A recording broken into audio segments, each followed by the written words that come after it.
Resituer les choses, cette visio est un premier niveau d'information sur les troubles psy qui nous est proposé par l'association La Clé, hein, à l'initiative du dispositif Transition, qui s'adresse en priorité aux structures d'insertion par l'activité économique. Ceci dit, on a souhaité, dans la mesure où notre vocation, c'est quand même de faire réseau, l'ouvrir aux services publics de l'emploi, aux entreprises adaptées, aux établissements médico-sociaux, par la même occasion, ce qui fait qu'on est aujourd'hui à notre 4e session, dans la mesure où on s'est trouvé face à 350 inscriptions, ce qui prouve l'intérêt que vous portez au sujet. Voilà. Je vais laisser la parole aux intervenantes de l'association La Clé qui vont se présenter. Il y a des temps d'échange qui sont prévus. Vous pouvez aussi poser vos questions sur le chat et je les relayerai aux intervenants. Ceci dit, maintenant, je leur laisse la parole. Voilà, merci à tous. Donc, bonjour tout le monde, moi je suis Chloé Marty, je suis chef de service sur le SAMSA, service d'accompagnement médico-social pour adultes handicapés, de l'association La Clé, coordinatrice du service formation et formatrice en premier secours en santé mentale. Bonjour, donc Emeline Charon, je suis éducatrice technique spécialisée de formation et donc travailleuse sociale au SAMSA de l'association La Clé depuis quelques années et également formatrice en premier secours en santé mentale. Donc effectivement, on a été sollicité pour voilà, vous présenter un petit peu notre association, parce qu'on est une association médico-sociale qui accompagne les personnes en situation de handicap psychique ou en souffrance psychique. Et dans certaines missions du SAMSA, on est amené à accompagner vers l'insertion professionnelle, donc à travailler avec les dispositifs de l'emploi. Et voilà, on va essayer de vous donner quelques pistes à notre niveau. Et voilà, n'hésitez pas à poser des questions. On vous questionnera tout au long de cet exposé. Alors, là, on va vous présenter un petit peu ce qu'on va aborder pendant cette heure et demie. Donc, on va présenter l'association La Clé avec un focus sur le SAMSA, donc le service dans lequel on travaille, et les objectifs de cette visio. Après, ça nous semblait important de revenir aussi sur la différence entre le handicap mental et le handicap psychique assez rapidement. Mais c'est vrai qu'il y a eu longtemps l'amalgame, donc ça nous semblait important de le repréciser. Et forcément, on fera référence à la loi de 2005 et on donnera une définition générale du psychique. Ensuite, on abordera donc les principaux troubles, donc avec la schizophrénie. Donc on verra les principaux symptômes et de la même façon, on fera un point particulièrement sur les hallucinations. Ensuite, les troubles de l'humeur avec le trouble dépressif caractérisé et le trouble bipolaire. Et on terminera par les troubles anxieux. Ensuite, on verra les principaux traitements et les soins qui existent. Les effets secondaires des traitements médicamenteux, parce que ça peut avoir un impact aussi sur l'insertion de la personne. Ensuite, on parlera de l'insertion professionnelle et des bonnes pratiques. Et on finira par les ressources, contacts, qui nous semblaient importants de vous transmettre aujourd'hui. Donc, l'association La Clé, c'est une association médico-sociale qui existe depuis 1984. Elle a été créée initialement par des professionnels du centre hospitalier du Rouvray qui faisaient le constat que les personnes sortant d'hospitalisation, de longues hospitalisations, étaient en difficulté pour trouver des bailleurs qui leur louaient un appartement. Donc, l'objectif initial de l'association, ça a été de permettre à ces personnes de s'insérer par le logement. L'objectif, en fait, c'est de louer, l'association La Clé loue louent des appartements qu'elles sous-louent aux personnes. Donc voilà, depuis 1984, ce service s'est agrandi. Aujourd'hui, il y a plus de 200 sous-locataires avec différents dispositifs, des logements individuels, des logements collectifs, en intra-hospitalier, en extra-hospitalier. Et pour 2023, il y a aussi le projet d'une ouverture d'une résidence accueil.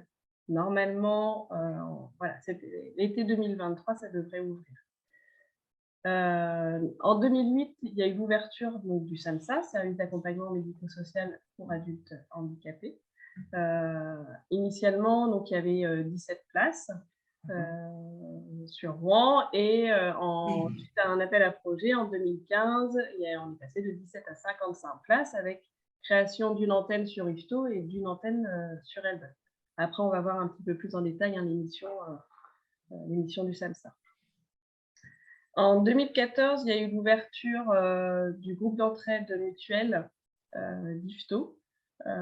Donc, je ne sais pas si vous connaissez ces dispositifs, c'est des associations d'usagers, en fait, pour permettre aux personnes d'avoir du lien social, mais aussi d'être décisionnaires et autonomes. En fait, c'est autogéré. Voilà, c'est autogéré. Il y a un conseil d'administration qui est constitué d'adhérents. Et ils sont quand même soutenus par un animateur pour les orienter, mais voilà, l'autonomie est travaillée dans ces groupes d'entraide prime. Voilà. Ils s'autogèrent, ils décident, ils sont tous décideurs.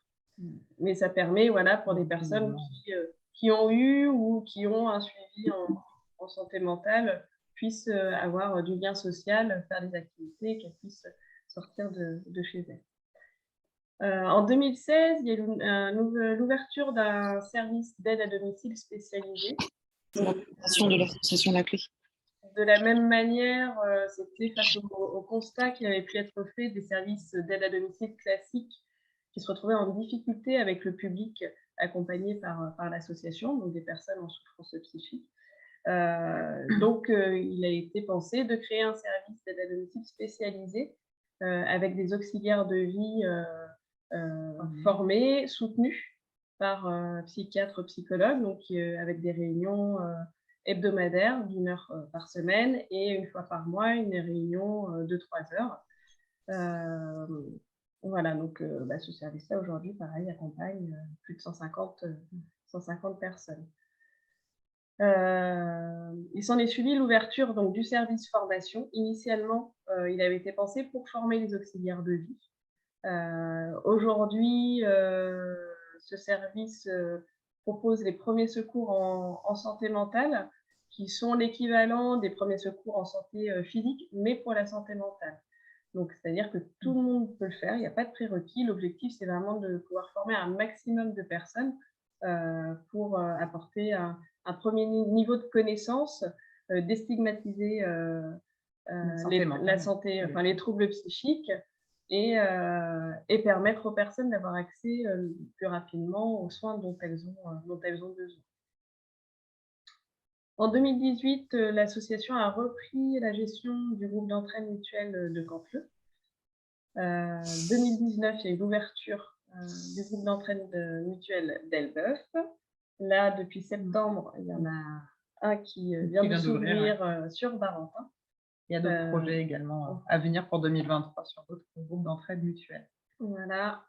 Et donc, ce qu'on disait tout à l'heure, en 2023, il y a le projet d'ouverture d'une résidence accueil, où là, c'est des logements dans un même immeuble, donc logement individuel, avec la présence de professionnels qui doivent animer aussi une partie collective, créer une dynamique avec des activités collectives pour éviter justement l'isolement et permettre un soutien de façon avec plus de proximité qu'un appartement dans le droit commun. Est-ce qu'il y a des questions avant qu'on présente le SAMSA?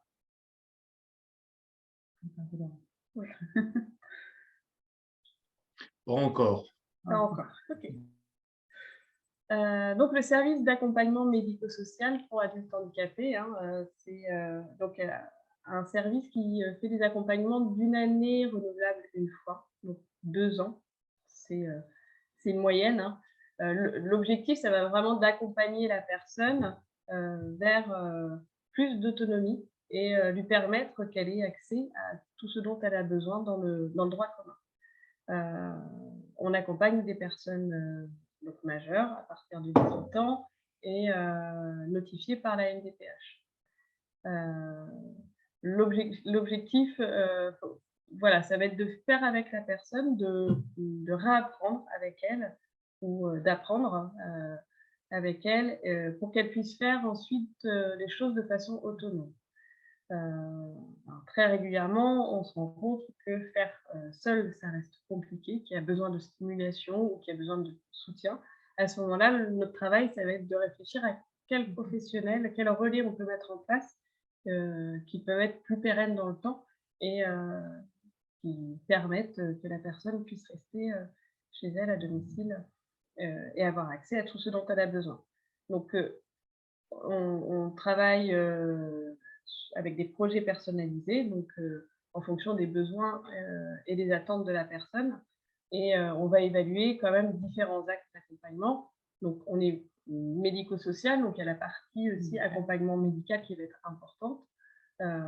Donc, ça va être au niveau de la santé mentale, savoir si la personne a un médecin si besoin, un suivi CMP si besoin. Il y a l'observance de sa prise de traitement, infirmière libérale. Voilà.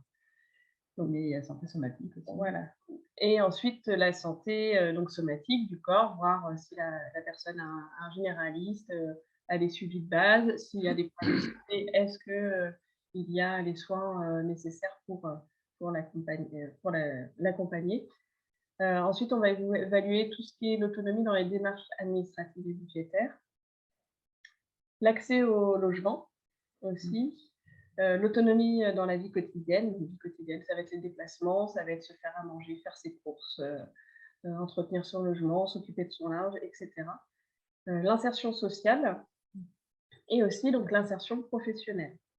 Donc c'est pour ça qu'on n'est pas un service spécialisé dans l'insertion professionnelle, mais par contre, ça fait partie de nos axes d'accompagnement. Et donc notre mission, ça va être d'accompagner vers. Travailler un peu les prérequis aussi, justement, sur voilà. l'insertion ou la réinsertion professionnelle. Et de faire le lien aussi avec les dispositifs de l'emploi et tous les dispositifs liés à l'insertion professionnelle. Est-ce que vous pouvez préciser votre périmètre d'intervention? Parce que Valérie de Vire, du Pôle emploi de Vire, s'interroge sur vos… Donc, nous, on est sur Rouen, agglomération, Pays de Caux, et on va jusqu'à Elbeuf. Mais on reste dans le 76. Voilà. Rouen, aux alentours de Rouen. Mais on peut vous contacter pour que vous relayiez à des structures équivalentes sur d'autres secteurs. Oui. Après, il y a les SAMSA, il y en a normalement dans les différents territoires. Ouais. C'est soumis à une notification MDPH. Ouais. Donc après, selon périmètre géographique. Ok, merci. Voilà. Donc, au niveau de la procédure d'admission, il faut d'abord prendre contact avec la chef de service. Et là, on va venir présenter la situation de la personne, pourquoi on a pensé à un accompagnement SAMSA. On peut aussi le faire en amont de la notification. Des fois, ça permet aussi de voir si ça semble adapté ou pas avant de faire les démarches administratives qui sont des fois un petit peu longues. Voilà, donc en tout cas, ne pas hésiter à nous solliciter dans un premier temps pour pouvoir échanger et savoir si ça semble adapté. Ensuite, la personne est reçue en entretien de préadmission par donc le psychiatre, la psychologue du service et un professionnel médico-social, où là, ça va être le moment d'une évaluation clinique et puis aussi donc, pour la personne de questionner aussi, parce que c'est souvent quand même assez vague, le SAMSA. Voilà. Après, on fait un retour en équipe et on évalue si la demande est adaptée.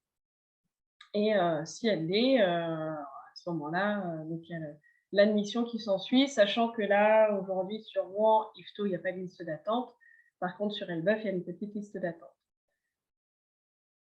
Voilà, donc les rencontres se font en général une fois par semaine. Ça peut être un peu plus s'il y a plus de besoins. Et on essaie en tout cas de ne pas faire moins qu'une fois tous les 15 jours pour garder le lien Et la dynamique des projets de la personne. Voilà. Et les rencontres donc, se font soit au bureau, soit à l'extérieur, soit au domicile de la personne. Alors là, les objectifs de cette visio, voilà, ça va être vraiment une sensibilisation au handicap psychique et donc de faire la distinction avec le handicap mental. Vous allez, comme je vous ai expliqué sur le déroulé, donc on va aborder les principaux troubles avec des termes simplifiés, définir les conséquences et les retentissements dans le quotidien. Là, ça va être important et ça va parler aussi au niveau de l'insertion professionnelle, pour voir les conséquences que ça peut avoir dans l'insertion professionnelle.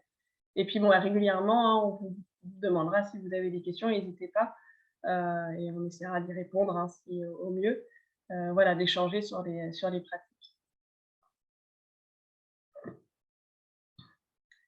Donc, Jeune loi de 2005. oui, je l'ai passé C'était hier, en oui. 2005. Donc, c'est dans la loi de 2005 pour l'égalité des droits et des chances qu'on entend pour la première fois parler du handicap psychique, qui longtemps a fait l'amalgame avec le handicap mental. Et voilà, là, ça permet aussi, cette loi, elle a permis de créer des dispositifs adaptés pour les personnes souffrant d'un trouble de la santé mentale invalidant. Donc, c'est vrai que ça a été cette loi un moment important pour les personnes et pour pouvoir accès Au service, à tous les services médico-sociaux, Ouais. comme tout autre type de handicap qui était dès lors reconnu. Et ça permet également favorise l'accès à l'insertion sociale mentale, parce que 2005, je leur dis, c'était hier, c'est pas si vieux. Les GEM sont nés, les groupes d'entraide mutuelle sont nés de cette loi, les SAMSA également. On est en 2022, et puis on va le voir dans le déroulé que le handicap psychique reste stigmatisé malgré une reconnaissance législative. Donc là, rapidement, une définition du handicap mental qui va être les conséquences d'une déficience intellectuelle. Et donc, il va y avoir des capacités plus limitées d'apprentissage, des difficultés, un développement intellectuel inférieur à la moyenne. Donc, ça va se traduire par des difficultés plus ou moins importantes de réflexion, de conceptualisation, de communication et de décision. Dans la définition du handicap psychique, ça va être les capacités intellectuelles vont être conservées. Par contre, ça va être la possibilité de les mobiliser qui va être déficiente. Voilà. Donc, les situations de handicap psychique sont les conséquences liées à des troubles psychiques sévères et persistants dans la vie quotidienne, sociale, familiale, scolaire, professionnelle des personnes concernées. Donc, effectivement, le handicap psychique va avoir un impact dans la vie de la personne et dans les activités aussi qu'elle peut avoir dans ses relations sociales. On va le voir plus en détail après. Donc, on va voir que dans le handicap psychique, ça va être l'organisation qui va être en cause, qui va être remise en cause. Voilà, l'anticipation des conséquences d'un acte, la possibilité de communiquer, de mémoriser, de concevoir aussi les réactions des autres. Voilà, toutes les conséquences qu'on va pouvoir retrouver.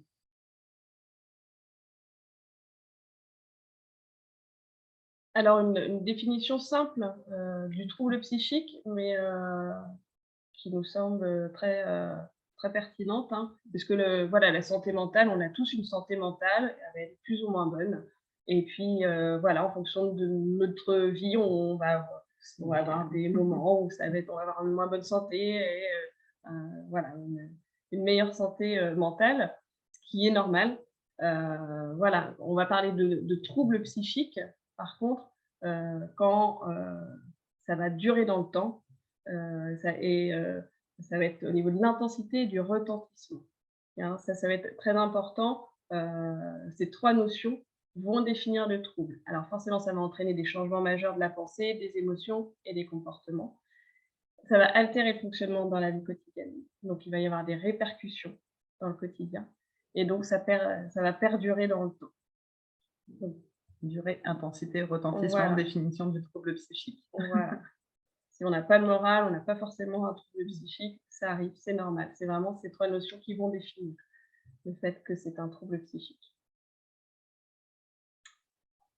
Alors, au niveau des répercussions et des conséquences, justement, hein, il va pouvoir y avoir une altération sur certaines capacités, comme l'organisation, c'est-à-dire que la personne va avoir des difficultés à anticiper, à entreprendre, à persévérer, des difficultés aussi à gérer le temps, à planifier les choses.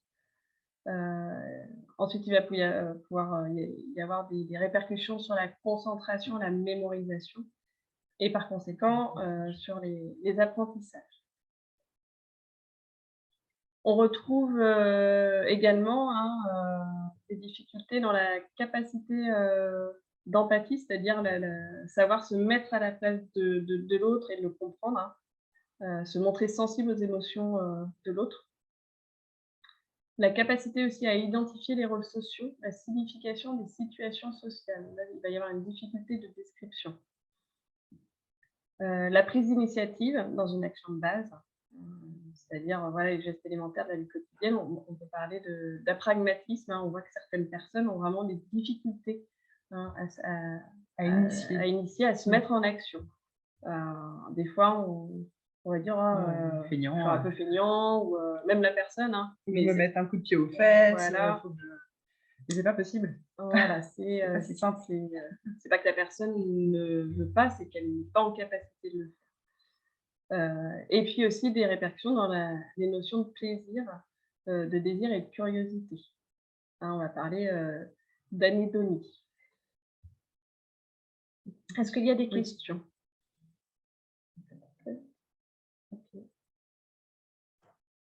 C'est très clair pour nous, merci. J'ai rien sur le chat. N'hésitez pas. Donc, autre répercussion qui en découle, ça va être sur les aptitudes à prendre soin de soi. On va voir au niveau de l'hygiène, il peut y avoir une difficulté à établir des relations aussi durables. On en parlait tout à l'heure, justement de la difficulté dans la relation, à repérer les rôles sociaux, etc. Donc, forcément, il va y avoir des répercussions. Donc, à se former, à avoir une vie professionnelle, se maintenir dans un logement et organiser une vie sociale et des loisirs. Voilà, tout ce qu'on a pu voir avant, ça va avoir une répercussion, un retentissement, comme on disait tout à l'heure, dans ces domaines. Il peut y avoir. Alors, là, au niveau des principaux troubles psychiques, on va voir rapidement la schizophrénie, qui est, en France, on estime à peu près à 600 000 personnes qui vivent avec la schizophrénie. Donc, ça fait on estime à peu près à 1,2% de la population européenne. Donc, le début des troubles, on estime entre 15 et 30 ans. Donc, ça apparaît souvent de bonne heure. Et ça va évoluer toute la vie. En général, on va parler de décompensation, le début des troubles, et voilà, il va y avoir des signes, des symptômes qui vont apparaître, une décompensation qui va faire que la personne va rentrer dans la schizophrénie. Donc, il peut y avoir souvent, on se pose la question du lien entre toxique et schizophrénie. Donc, il faut savoir que comme le cannabis ne va pas faire que la personne C'est pas le être cannabis qui schizophrène. rend malade, enfin, Non. qui amène la schizophrénie. La schizophrénie est déjà présente, en fait, ça va être juste un révélateur Une enzyme, oui, comme voilà. une enzyme, un Voilà. accélérateur qui Voilà. va faire Amener que la décompensation. Hein. la personne peut décompenser. C'est que c'est comme les fondations d'une maison, hein, voilà, qui vont être un peu fragiles, et le fait de consommer le produit va fragiliser d'autant plus. Mais il y a déjà à la base une fragilité. Donc voilà, les portes d'entrée, ça peut être plein de choses, un choc émotionnel. Quand il y avait encore l'armée, souvent, Ouais. hein, les garçons décompensaient à l'armée. Voilà. Et donc, on ne naît pas schizophrène. Au niveau des symptômes, donc là, on les divise en 3 domaines. Donc, on va parler de symptômes productifs. Donc, les symptômes productifs, ça va être les idées délirantes, les hallucinations. Donc, idées délirantes, hein, ça va être des propos non sensés, hein, et puis les hallucinations, des perceptions déformées. Donc, on va voir après qu'il y a plusieurs types d'hallucinations. On va les voir un peu plus en détail. Et ensuite, les symptômes négatifs, qu'on appelle négatifs, avec des émotions atténuées, un isolement, un repli sur soi, et une difficulté à faire les choses. On en a parlé tout à l'heure, hein, on parle d'apragmatisme. Émotions inappropriées, pardon, ça peut être des rires qui interviennent, on ne sait pas pourquoi, ou alors la situation peut être dramatique, la personne va rire, en fait, on n'adapte pas en fait, ses émotions à la situation. Il y a une forme de rupture, de décalage. Oui, voilà. Après la désorganisation, la dissociation, c'est la perte de cohérence des pensées dans les comportements. On voit bien qu'il y a une scission entre la pensée de la personne et son action. Et puis après, avec des propos, des fois, on a des difficultés à suivre parce qu'on ne voit pas le lien entre les choses. Voilà, il n'y a pas de fil conducteur dans les idées, voilà, et les attitudes. Alors, au niveau des hallucinations, hein, ça peut toucher tous les sens. Voilà, ça va être la perception d'un objet ou d'une information qui ne va pas être réelle. Donc, il y a les principales, on va dire, hein, les hallucinations acoustico-verbales. Donc, les personnes vont entendre des voix. Donc, il faut se dire que c'est vraiment une perception réelle pour les personnes qui le vivent. Ça peut expliquer aussi des fois des difficultés de concentration. Où on va avoir l'impression que la personne a ce qu'on appelle les attitudes d'écoute, où on lui parle et on se dit mais elle est ailleurs. La personne entend réellement une voix dans l'oreille, elle entend quelqu'un qui lui dit, alors souvent on va revenir là-dessus, mais ce ne sont pas souvent des voix très agréables, souvent des voix injurieuses et plutôt tendance négative qui concernent la personne, qui la dévalorise. Et du coup, effectivement, quand on entretient une conversation avec quelqu'un qui entend des voix, c'est difficile parce que la personne peut avoir des mouvements, en fait, on voit qu'elle est attirée par quelque chose que nous, on ne perçoit pas. Mais la personne, elle les entend réellement, comme les sensations après. Donc c'est synesthésique, hein, c'est corporel. Voilà, des sensations corporelles. On rappelle une dame qui pensait que son sang était en ébullition. Voilà, donc c'est des sensations physiques. Hein, peut se gratter, les membres aussi sont des fourmillements, des choses qui grouillent sur le corps alors qu'on ne les voit pas, mais la personne les sent et peut amener à avoir des actes de se gratter de manière très, très violente. Hein. Elle le ressent vraiment comme réel pour elle. Ça, c'est à prendre en compte. Ensuite, donc, les hallucinations visuelles et olfactives. Des questions?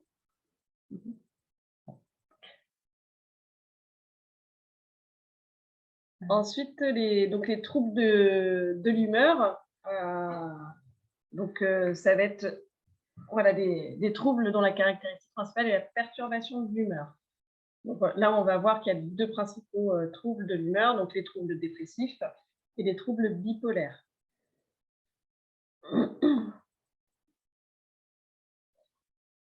Alors, le trouble dépressif caractérisé, hein, c'est un trouble de l'humeur. Donc, on a parlé tout à l'heure de la notion de durée. Donc, il faut que ça dure au moins 2 semaines.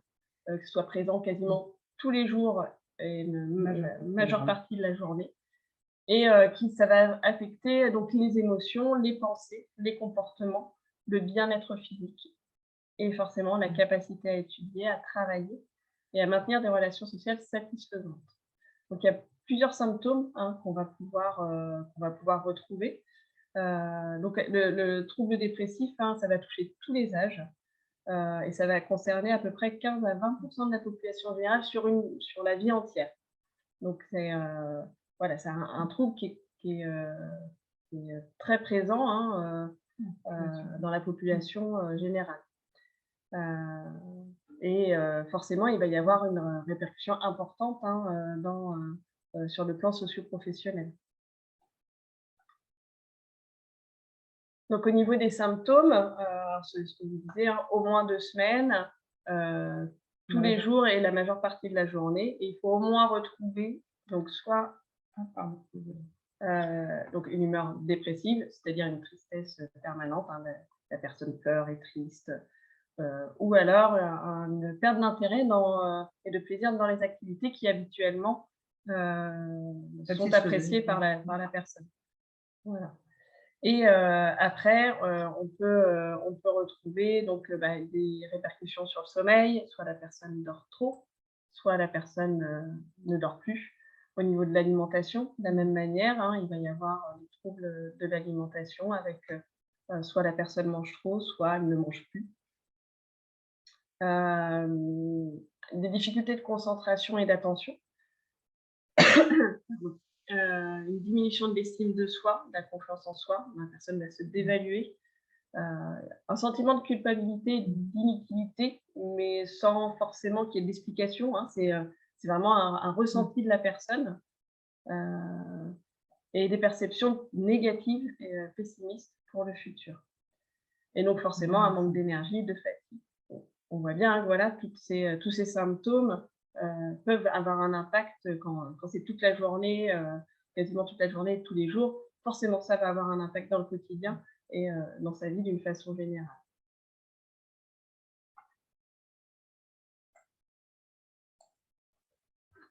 Donc le trouble bipolaire, donc là, ça va être une alternance en fait. Il va y avoir 2 phases, et une alternance donc entre des épisodes maniaques ou hypomaniaques, c'est une forme atténuée de la manie, et des épisodes dépressifs.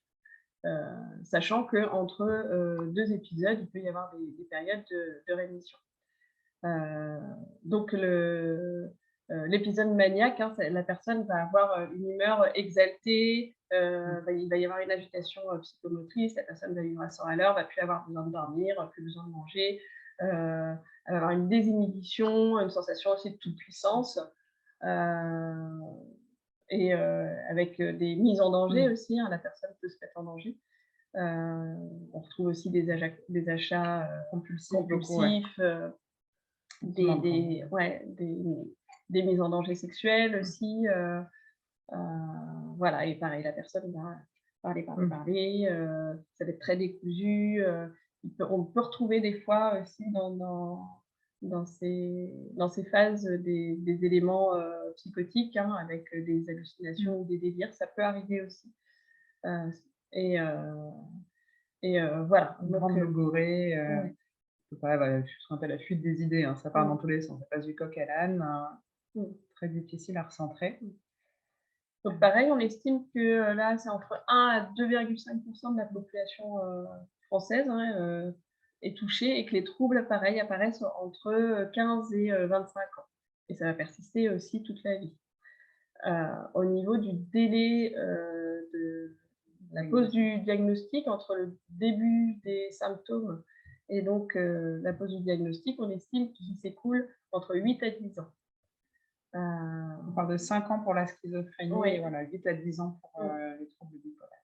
Alors, il y a plein d'explications à ça. Il y a déjà la stigmatisation. La personne elle va pas consulter parce que voilà, faut aller voir un psychiatre, c'est encore un gros mot pour beaucoup de personnes.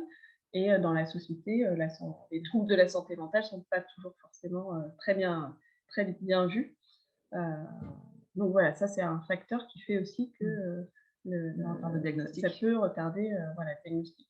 Après, il y a plein d'autres raisons. La personne est dans le déni, des fois, la difficulté aussi d'accéder aux soins, ça peut contribuer.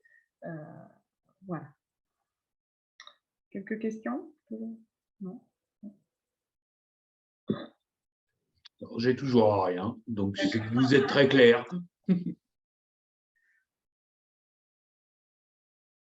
Et donc, les troubles anxieux, donc les troubles anxieux, ça va être voilà, quand la personne ressent une anxiété voilà, qui va se répéter, qui va s'installer dans la durée, donc on retrouve la notion de durée, survient sans lien avec un danger ou une menace réelle et crée une souffrance telle qu'elle perdure durablement sa vie quotidienne. Donc on voit bien l'intensité, hein, ça va avoir des répercussions, la durée, hein, Pour que ça soit un trouble. voilà, pour que ce soit un trouble. Parce que l'anxiété, elle est normale, on est tous sujets à ça, elle a une fonction hein, aussi. Mais voilà, c'est quand ce trouble voilà, va vraiment durer dans le temps et avoir des répercussions, un impact dans le quotidien. Donc tout le monde voilà, va traverser sinon des moments d'anxiété. Après, ça va s'exprimer de façon différente. Hein. Il y a plusieurs types de troubles de l'anxiété. Donc il y a le trouble de l'anxiété généralisé. Donc ça va être un état d'inquiétude qui va être excessif et permanent. Il y a le trouble panique, où là, ça va être une succession en fait, de crises d'angoisse. Ensuite, le stress post-traumatique, hein, suite à un événement traumatisant, la personne peut développer un trouble anxieux. Et puis, après, donc, il y a qui peut induire aussi tous ces troubles, hein, ça peut induire aussi ce qu'on appelle l'agoraphobie. Alors, l'agoraphobie, ce n'est pas la peur de la foule, souvent c'est associé à ça, mais ça va être en fait la personne va éviter les lieux publics par crainte de faire une crise d'angoisse et de ne pas pouvoir se dégager et d'être secourue. Donc, ça va induire que la personne va avoir tendance à s'isoler, avoir des difficultés à sortir voilà, renforcer son sentiment, parce que les troubles anxieux, en fait, on dit voilà, il faut se confronter aux situations qui peuvent être anxiogènes. Si on les évite, ça renforce le sentiment, ça renforce le trouble anxieux, ça renforce l'anxiété que d'éviter les situations qui sont anxiogènes. C'est compliqué d'y aller, mais il vaut mieux y aller, c'est plus favorisant. Sachant que dans les troubles anxieux, on verra rapidement après au niveau des traitements, mais il y a vraiment des soins très efficaces pour traiter les troubles anxieux, dont voilà, la TCC, la thérapie, on va en parler. Voilà, cognitivo-comportementale. Donc les principaux traitements et les soins qui existent, donc il y a forcément les traitements médicamenteux, mais pas que. Alors, pour certains troubles, hein, ça va être inévitable et ça va être des traitements sur le long cours. Donc, il y a tout un panel, hein, les antidépresseurs, les régulateurs d'humeur, les anxiolytiques contre l'anxiété, les neuroleptiques, les antipsychotiques, les somnifères. Voilà, entre autres, les principaux. Donc, on verra pareil que ces traitements hein, vont avoir une efficacité, hein, on ne pourra pas faire l'impasse, mais il y a l'effet rebonds, des effets secondaires qui peuvent également avoir un impact dans la vie de la personne et dans une insertion professionnelle, par exemple. Ensuite, tout ce qui est psychothérapie, donc les TCC, hein, les thérapies cognitivo-comportementales, qui sont des thérapies courtes, donc à peu près 15-20 séances, et ça va viser voilà, à comprendre et modifier les comportements de la personne, ainsi que les émotions qui y sont associées. Donc ça, ces thérapies dans les troubles anxieux, voilà, ça va être assez efficace. Hein. Justement, l'objectif, ça va être de confronter la personne à ce qui est anxiogène pour elle, afin de pouvoir le dépasser. Il y a certaines unités qui utilisent, certaines unités de soins en fait, qui utilisent les casques de réalité virtuelle pour les mises en situation avant justement d'accompagner vers l'extérieur, et c'est en pleine. J'aime bien en parler parce que c'est tout nouveau et ça marche super bien. Mais bon, c'est sur prescription médicale. s'initier à ça. Donc, les pratiques psychocorporelles, la psychanalyse. Là, voilà, ça va être une thérapie, par contre, qui peut être très longue. La méditation de pleine conscience aussi. Donc, c'est des méthodes de relaxation, etc. Après, il y a tout ce qui est programme de soins, dont la réhabilitation psychosociale.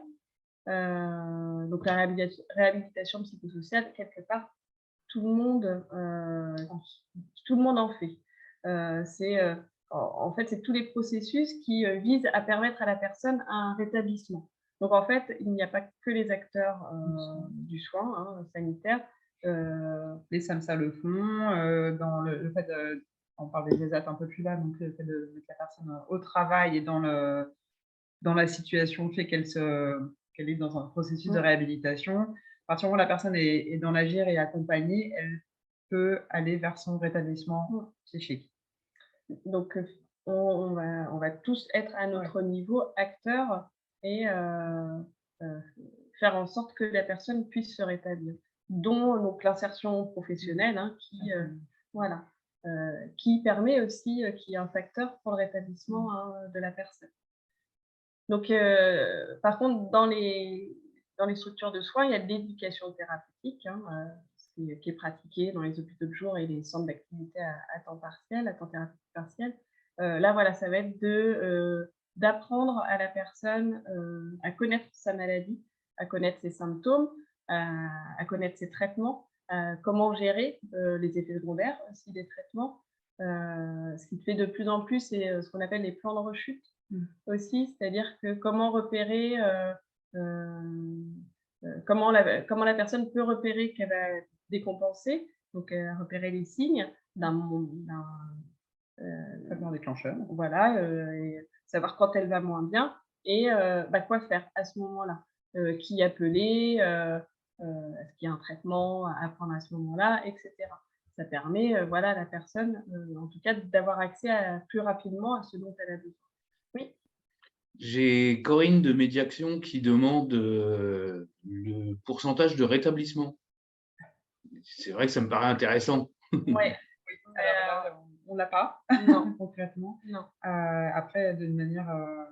Après, tout le monde peut à un moment donné se rétablir.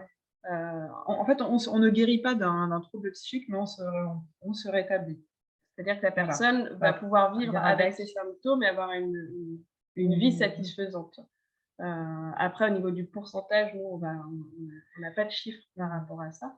Mais en tout cas, il y a un bon nombre de personnes qui peuvent vivre avec des troubles psychiques et avoir une vie adaptée et satisfaisante grâce justement à tous les accompagnements, tous les soins qui peuvent aider. Et d'autres dispositifs dans l'emploi, on va en parler aussi, qui favorisent leur réhabilitation et du coup le rétablissement des personnes. Alors après, nous, au niveau de notre pratique de SAMSA, on accompagne des personnes qui sont quand même la majorité, elles sont très impactées par leurs symptômes. Mais voilà, il y a plein d'expressions différentes des troubles psychiques. Même, on vous donne une définition générale, par exemple pour la schizophrénie, c'est des informations vraiment de base, mais ça va s'exprimer de façon tellement différente d'une personne à une autre. Maladie très singulière. Donc voilà. Ok. J'invite Céline de la mission locale à prendre la parole parce qu'elle a une question qui est très longue. Pardon. Oui, donc du coup, je regardais la slide et la question, c'était par rapport au programme de soins. Sur la réhabilitation psychosociale, l'hôpital de jour, ce genre de choses. Est-ce que nous, en tant que structure d'insertion et accompagnant ce type de public, c'est-à-dire des personnes qui sont bien souvent déjà identifiées, ayant eu un parcours de soins, mais qui n'ont plus aucun suivi depuis parfois des années, est-ce que nous, on peut orienter directement, identifier des structures ou est-ce qu'on est mieux à passer par justement le SAMSA, la clé pour créer de la coordination par rapport à tout ça? Après, ça dépend de la situation. Après, déjà, c'est toujours possible. en tout cas, d'orienter si vous sentez que la personne ne va pas bien, qu'elle a besoin de soins.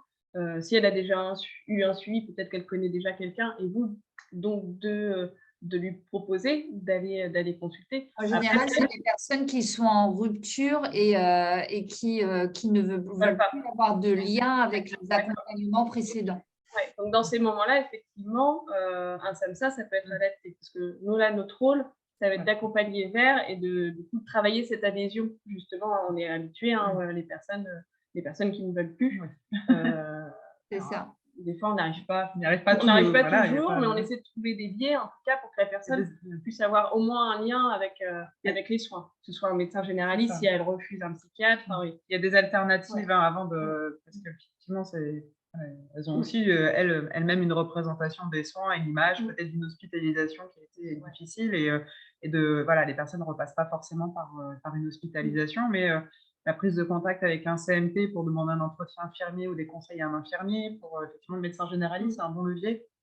Ouais, mais les médecins généralistes peuvent également orienter et ils sont moins spécialisés dans le handicap, dans la maladie, mais peuvent faire levier. Nous, au jour d'aujourd'hui, on est pas mal en lien avec le SAR, justement pour les personnes qui n'ont plus d'accompagnement depuis au moins 2 ans. Avec quel dispositif vous dites? Le SAR. Ah, je ne connais pas du tout. Non. Service, je ne sais plus comment c'est. Ça finit par réhabilitation.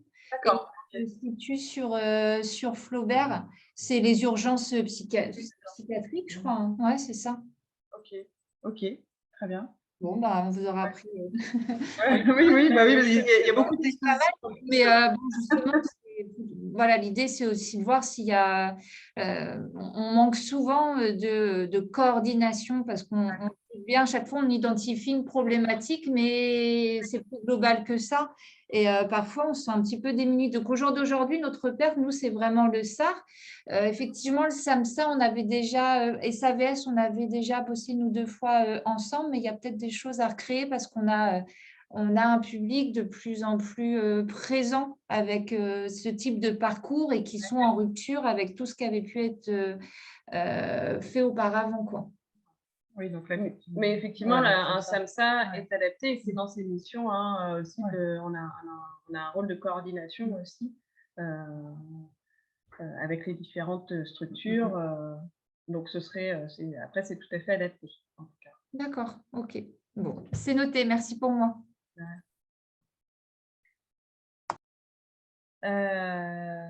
Et puis donc ce qu'on disait tout à l'heure, tout ce qui est accompagnement social et médico-social qui va contribuer au rétablissement de la personne, si la personne elle a un logement, si elle a une aide pour le quotidien si elle a besoin, si elle a un travail, si elle a du lien social, enfin tout ça, ça va permettre à la personne de se rétablir et d'aller mieux.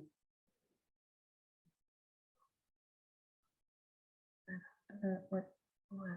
Alors, oui, ça nous semblait important de faire un petit focus sur les traitements médicamenteux, puisqu'il y a de nombreux, malheureusement, c'est essentiel, mais il y a malheureusement beaucoup d'effets secondaires qui peuvent être assez impactants dans la vie de la personne et dans son insertion professionnelle, puisque ça peut induire le principal effet secondaire, ça va être la sédation, la fatigue.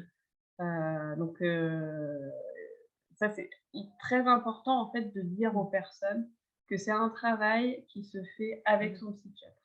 Le psychiatre prescrit, mais il part aussi de la parole de la personne pour adapter. Et l'objectif, c'est vraiment de trouver un équilibre entre le besoin des traitements qui peuvent agir sur les symptômes sans qu'il y ait trop d'effets secondaires.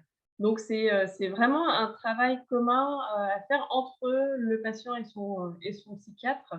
Et c'est vraiment important. Enfin, nous, on répète beaucoup aux personnes parce que des fois, elles n'osent pas dire. Et malheureusement, le psychiatre ne peut pas bien travailler sans la parole de la personne. Parce qu'effectivement, si quelqu'un n'arrive pas à se lever le matin, il ne pourra pas aller travailler. S'il y a une sédation qui est trop importante, ça va être compliqué. C'est ce qu'on appelle la décision partagée. Le lien aussi avec le psychiatre. Après, il peut y avoir une prise de poids très importante. On le voit chez les jeunes, enfin, chez les moins jeunes aussi, mais chez les jeunes, c'est très compliqué à l'instauration d'un traitement. Il y en a certaines personnes qui peuvent prendre 20 kilos, 30 kilos. Enfin, c'est très conséquent, c'est d'autant plus stigmatisant. Voilà, donc ça peut induire aussi des arrêts volontaires de traitement parce que trop d'effets secondaires. Et donc la personne voilà, décide d'arrêter. Et en général, s'ensuit une décompensation et une majoration des symptômes derrière. D'où l'importance et l'intérêt de pouvoir en discuter avec le psychiatre. Après, donc une hypersalivation ou la bouche sèche, au contraire, des tremblements et aussi des impatiences. On voit des fois les gens qui ont des mouvements voilà, de jambes ou de bras qui n'arrivent pas à rester immobiles.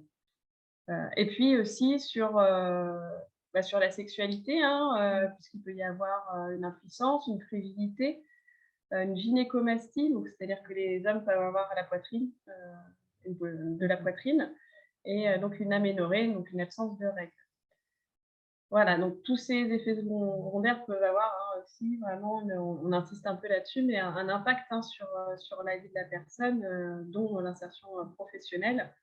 Et voilà, il est important, par contre, que la personne puisse avoir un traitement adapté. Et puis après aussi, il faut être vigilant. Donc, par rapport à ça, ce qu'on disait, les personnes peuvent arrêter par rapport aux effets secondaires, mais il y a aussi d'autres personnes qui vont arrêter parce que elles se sentent mieux. Voilà. Elles disent ça y est, ça va mieux, j'arrête. Et ça arrive très souvent et très régulièrement aussi, ce qui s'entend. Mais malheureusement, à l'arrêt des traitements, généralement, s'ensuit également voilà, une décompensation, une majoration des troubles. Et ça peut être difficile après à rééquilibrer. Enfin, c'est toujours compliqué. L'après est toujours compliqué. Il vaut mieux que la personne, plutôt elle en parlera avec son médecin, plutôt le traitement peut être réadapté, que du coup la reprise, après une rupture de traitement, le fait de réinstaurer le traitement, retrouver l'équilibre est beaucoup plus long en fait. Donc la personne gagnerait du temps à en parler effectivement avec son médecin. Voilà, on va parler du travail, mais la fatigue est le principal symptôme et des tremblements selon des traitements, et forcément c'est stigmatisant et la personne ne doit pas se lever le matin, donc ça induit des retards, enfin voilà, tout l'impact que ça amène dans le quotidien, plus elle en parle. Voilà, plus elle en parle, plus elle a de chances d'être bien mieux prise en charge et qu'il y a un équilibre qui se fasse dans sa vie quotidienne et professionnelle. Est-ce que vous avez des questions sur les traitements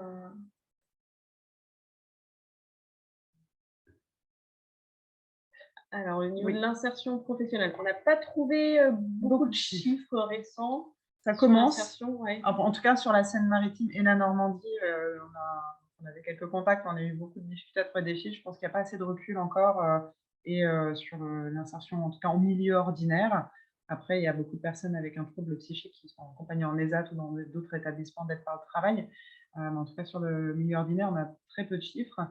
Voilà, l'étude qu'on a, on a une des études faites auprès de l'UNAFAM montrait que seulement 19% des personnes atteintes de troubles psychiques diagnostiqués avaient un emploi, milieu ordinaire, donc national, ce qui est très peu, très très peu. Donc voilà, le handicap psychique, on parle de défi parce qu'effectivement, ce sont des personnes qui ont un risque de chômage 6 à 7 fois plus élevé que la moyenne, alors qu'elles pourraient s'employer dans un environnement préparé. Voilà, plus on parlera de la maladie, du handicap psychique dans l'emploi, plus on déstigmatisera aussi ce handicap, ces difficultés, plus la personne aussi sera intégrée en fait. Voilà, on en parle beaucoup. Enfin, l'idée de ce webinaire là, c'est aussi de parler de la stigmatisation. Effectivement, c'est une réalité aussi qui est compliquée d'embaucher une personne qui a des troubles psychiques parce que c'est une maladie. La maladie est fluctuante, donc il y a des moments où ça va très bien. On ne peut pas prévoir la décompensation et on peut anticiper aujourd'hui avec les médecins et le travail en collaboration, anticiper éventuellement certaines difficultés liées, comme on parlait du traitement ou de l'impact de la maladie, mais ça reste très fluctuant et difficile. On va parler un petit peu de l'emploi accompagné qui a été consacré par la loi de 2016 en Seine-Maritime et en Normandie. C'est un dispositif qui est soumis à une notification MDPH et qui permet, en fait, moi je la trouve très intéressante pour le public, de mon point de vue de travailleur de SAMSA, c'est que ça permet en fait d'avoir un étayage pour la personne et pour l'employeur. Donc en fait, chaque bénéficiaire du dispositif est accompagné à proximité de son lieu d'habitation par un référent emploi, le coach, on appelle ça des référents emploi, tout au long de son parcours professionnel. Il n'y a pas de durée de fin. Donc, ça soit avant sa recherche d'emploi, pendant et après, s'il y a une réorientation.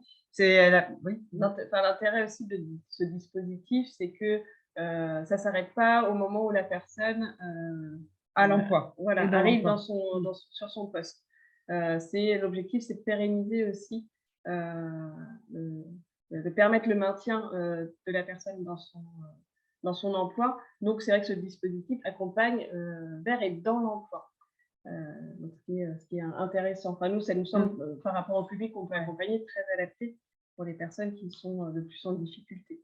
Ça, tout le monde n'en a pas forcément besoin, mais ça permet de déstigmatiser et puis d'appréhender la maladie auprès de l'employeur, de travailler éventuellement la reprise de sang avec la personne. Enfin, il y a un tiers, en fait, dans cet accompagnement qui rassure un petit peu tout le monde, en fait, qui rassure la personne qui cherche à travailler et l'employeur ou la structure d'accueil de stage.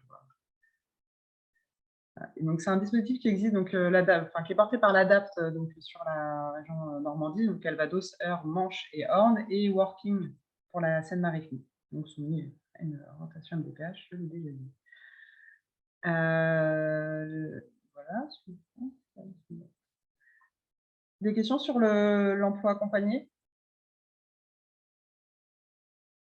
Si Caroline veut bien prendre la parole de la référente insertion pro de la MDPH. Oui, bonjour à tous. Bonjour, oui, Caroline. Bonjour, juste une petite précision, effectivement, c'est-à-dire que il est désormais possible pour le service public de l'emploi, donc Cap Emploi, Mission Locale et Pôle Emploi, de prescrire vers l'emploi accompagné. Donc, on a cette double possibilité de prescription aujourd'hui. Ok, merci. Bon, on le note.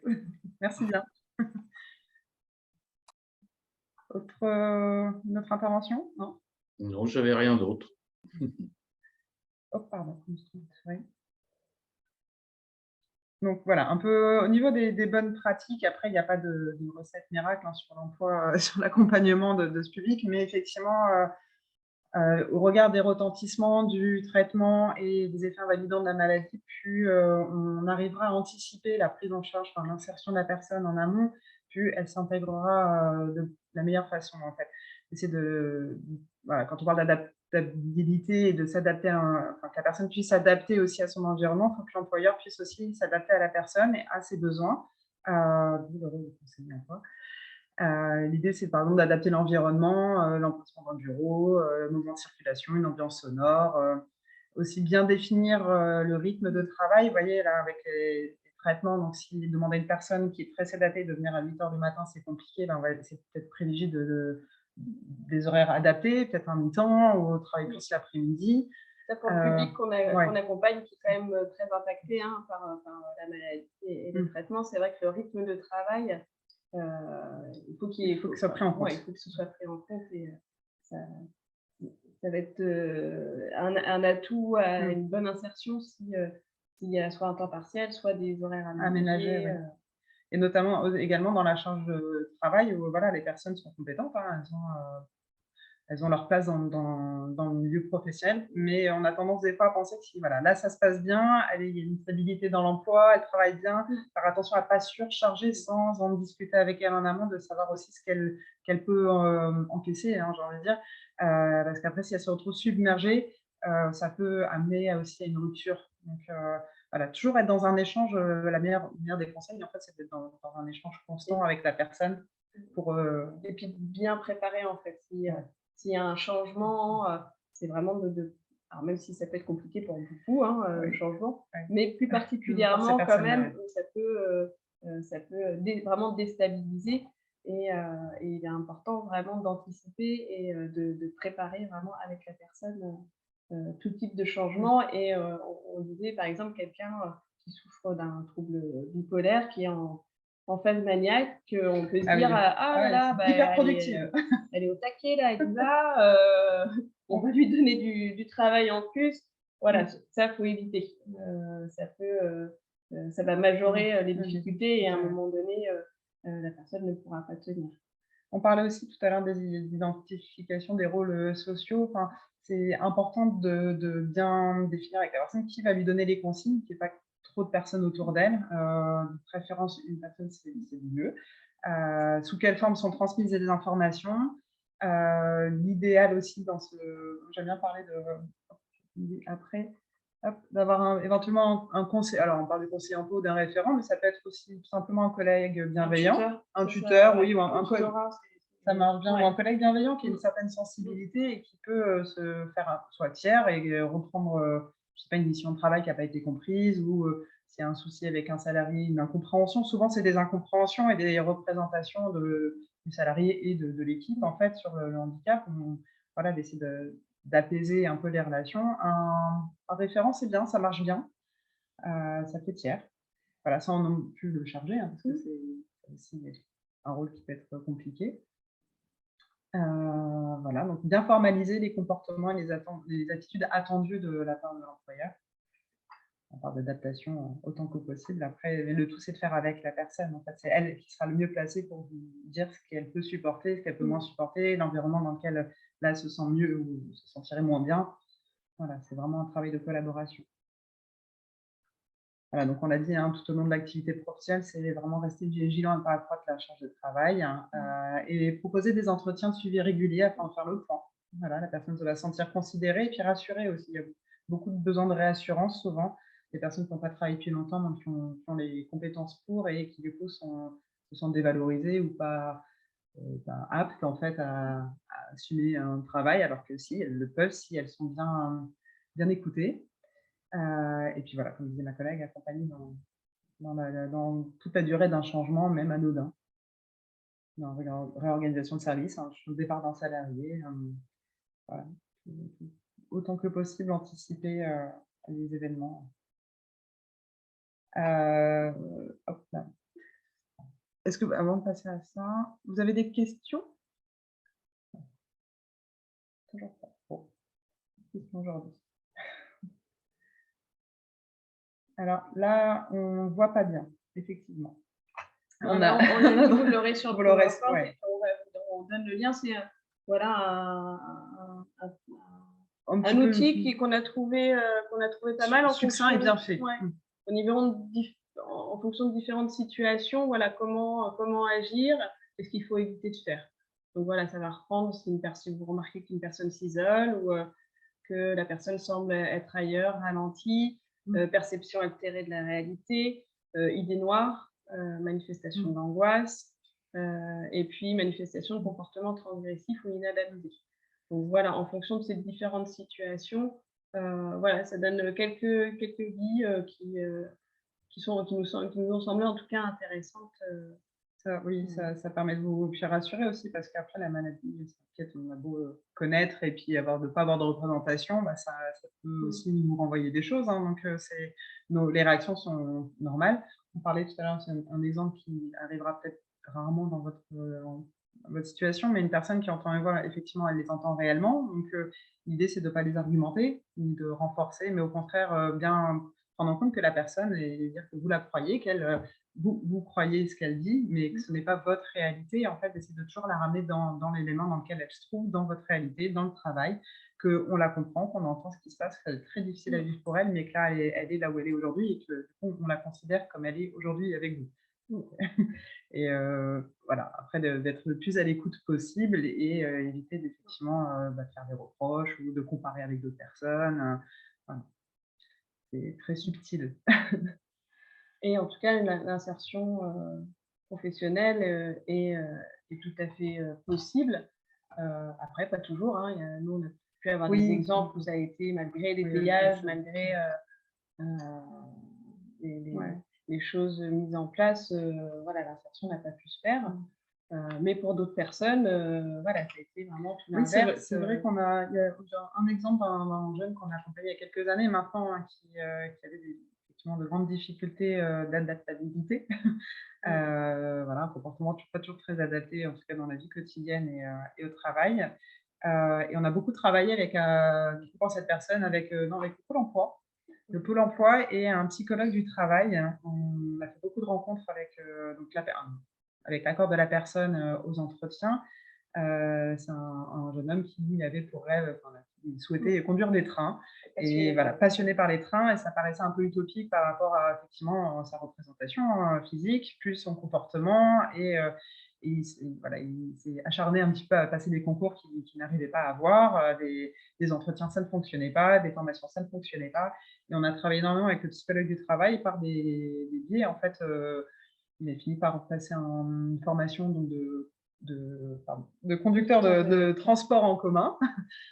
Aujourd'hui, il conduit des bus à Paris, à Place de l'Étoile. Voilà. Donc, il ne conduit pas des trains, mais en tout cas, il est arrivé à trouver une stabilité dans son projet professionnel. Ça a été assez long, une bonne année de suivi avec le psychologue du travail, mais qui a fini par fonctionner et par des alternatives. En fait, voilà, donc, il ne conduit pas des trains, mais il conduit autre chose et trouve une certaine satisfaction. Effectivement, de travailler avec en collaboration, quand on parle de référents de PIO, d'être en triangle, en fait, ça fonctionne bien, que ce soit un service de l'emploi, un service d'accompagnement médico-social et une structure de soins ou un psychologue, voilà.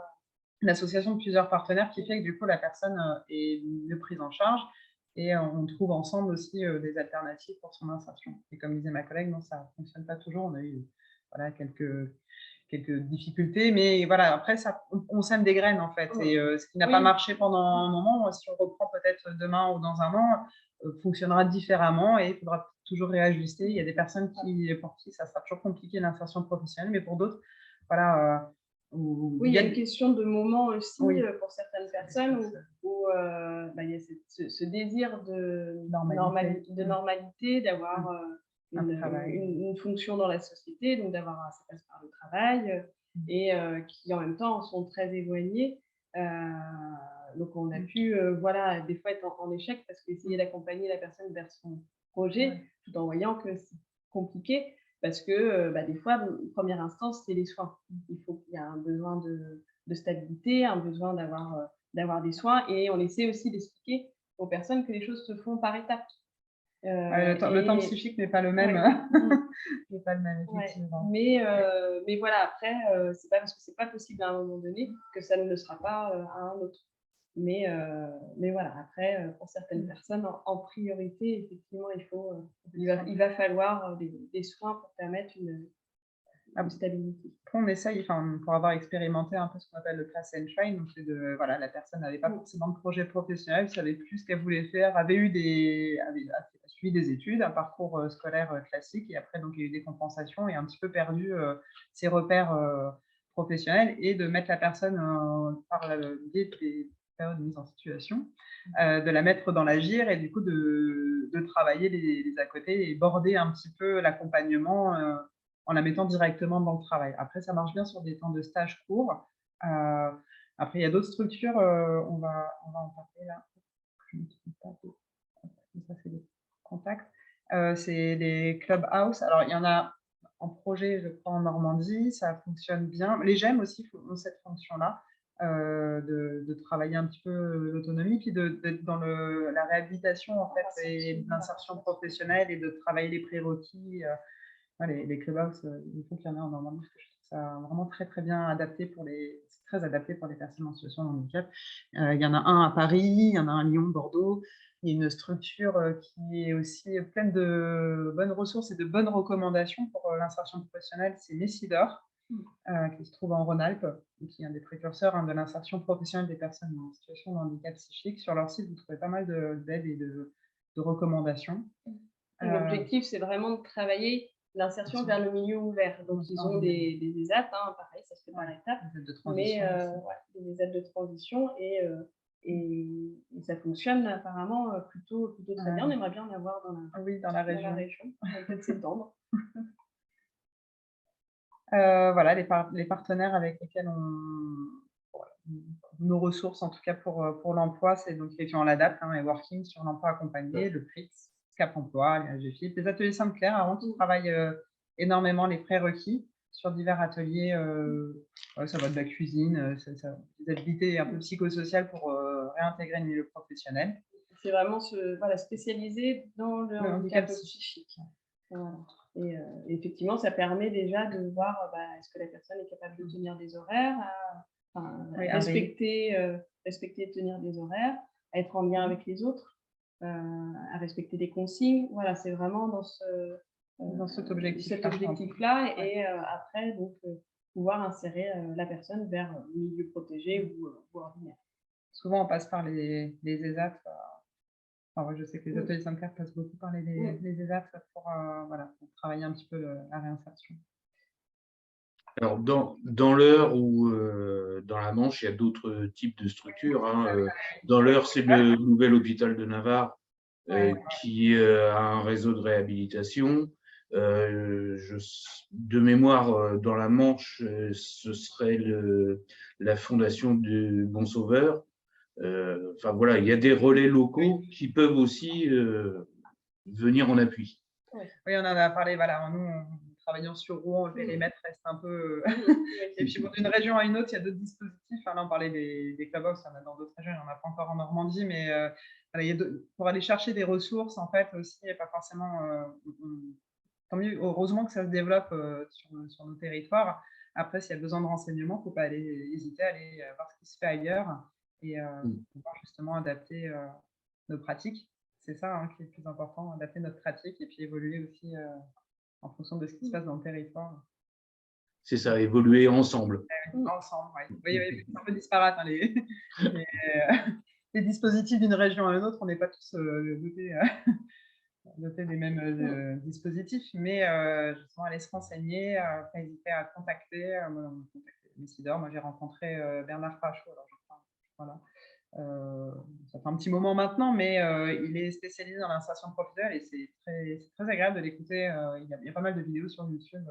Voilà, c'est en termes de pratique, un petit peu pour se questionner sur la façon dont on perçoit le handicap, aussi comment on peut agir avec nos propres représentations pour une meilleure inclusion. Voilà, il n'y a pas de recette miracle, mais comme pour tout type de handicap, à part adapter le poste de travail de manière physique quand c'est possible.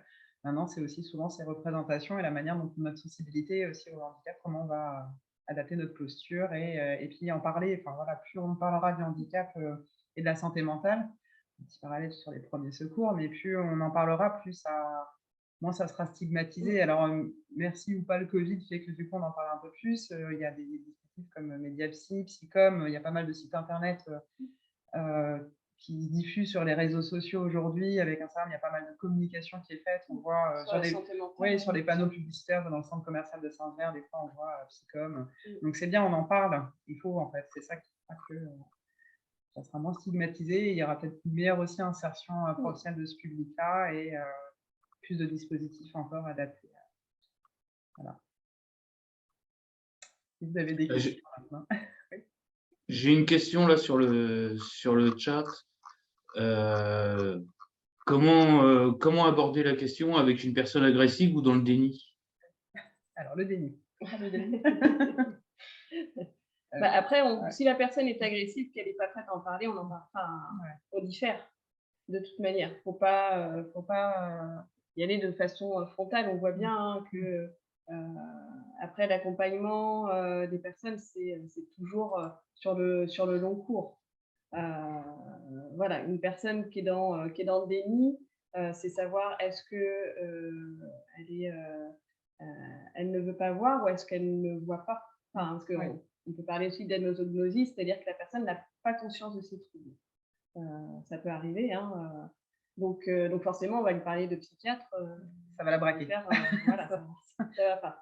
Donc, c'est trouver peut-être d'autres biais, passer le médecin général quand il y en a un, parce que ça commence à être difficile aussi, mais passer par le médecin généraliste.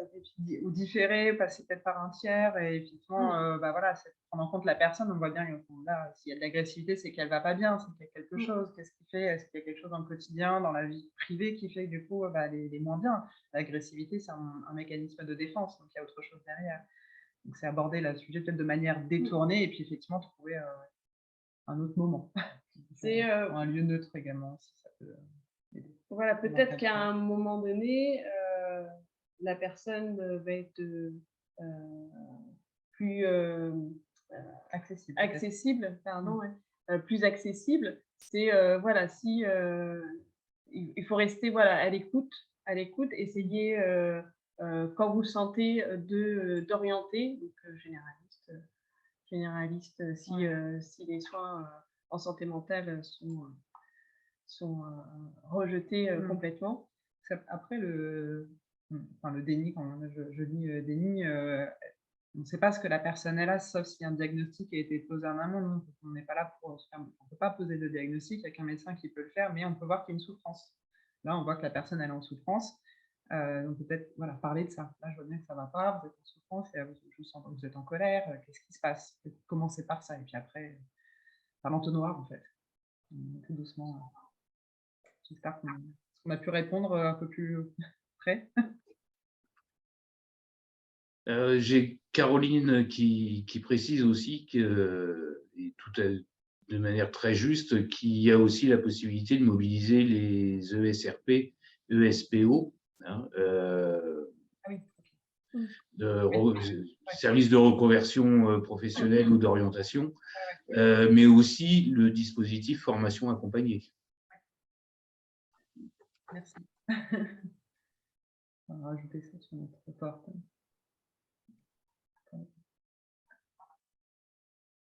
Très bien. À vous, mesdames.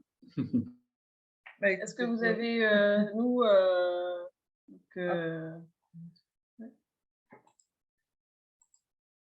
donc nous, on a fini là sur cette visio. Après, on peut répondre à d'autres questions.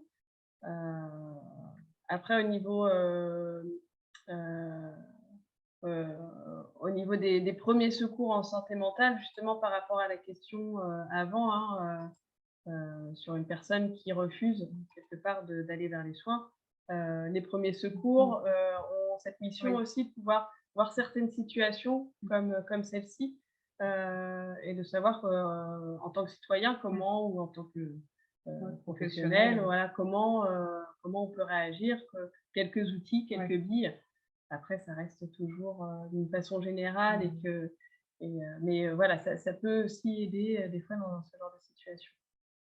C'est pour avoir connaissance de ce qui existe comme dispositif d'accompagnement et d'aide et de soutien, et quelle méthode, comment on peut aborder la santé mentale avec une personne qui est peut-être dans le rejet ou dans le refus, et puis voilà, de manière à rassurer, parce qu'en fait, on a aussi, nous, je pense, besoin d'être rassurés sur la façon dont on dit les choses, et je pense que ça se trouve, vous le faites déjà sûrement très bien, besoin d'être, voilà, de revoir un peu certains outils. Effectivement, cette formation, elle est bien adaptée. Après, on se tient également à disposition, vous avez nos coordonnées, n'hésitez pas à nous envoyer un mail ou passer un peu de fil si vous avez souhaité approfondir un peu une interrogation, en fait, en besoin de présenter une situation. Voilà. C'est ça, peut-être préciser juste que vous êtes en capacité, vous, de former des établissements, enfin des professionnels, quelle que soit la provenance, à cette au premier secours, cette formation au premier secours en santé mentale. C'est une formation citoyenne, mais effectivement, on peut faire un format de citoyen et de professionnel, plus mieux ce sera. Une formation qui est sur 2 jours. 2 journées de 7 heures. Sur lequel on vous remet un petit guide, il y a un manuel et un groupe de 12 personnes. 12 à 16. 12 à 16, pardon. Voilà, bah, écoutez, écoutez, s'il n'y a pas d'autres questions, je vais vous proposer de clôturer. Hein. Très bien. Bah, merci à tous pour merci. Merci à vous, Chloé et Emeline. Et puis à bientôt. À bientôt. À très bientôt. Au revoir. Merci à tous de votre participation. Bonne fin de journée. Merci, au revoir.